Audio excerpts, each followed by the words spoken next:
अस्सलामुअलैकुम, आप देख रहे हैं ANY न्यूज नेटवर्क। मैं हूं मोहम्मद एहसन।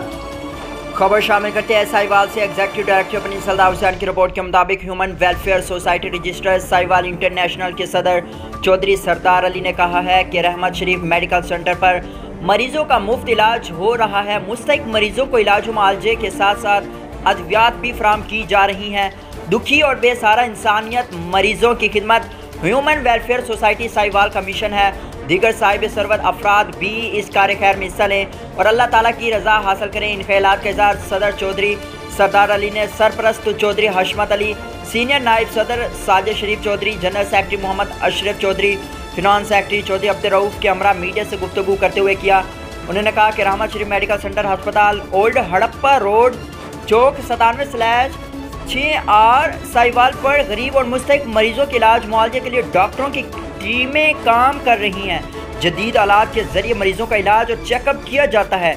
इलाज मुआवजा के लिए महंगी तरीन जदीद मशीनें लाई गई हैं, जिससे रोज़ाना सैकड़ों खवातीन और मर्द इलाज मुआवजा से फैज़याब हो रही हैं। इसमें मज़ीद तोसी की जा रही है। गवर्नमेंट कयूम अस्पताल में भी मेन ऑफ मौजूद है। इस मौके पर अहलियाने साहिवाल ह्यूमन वेलफेयर सोसाइटी के लिए नेक तमन्नाओं का इजहार किया गया।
बुलेटिन में फिल वक्त इतना। मजीद देखते रहिए ANY न्यूज नेटवर्क।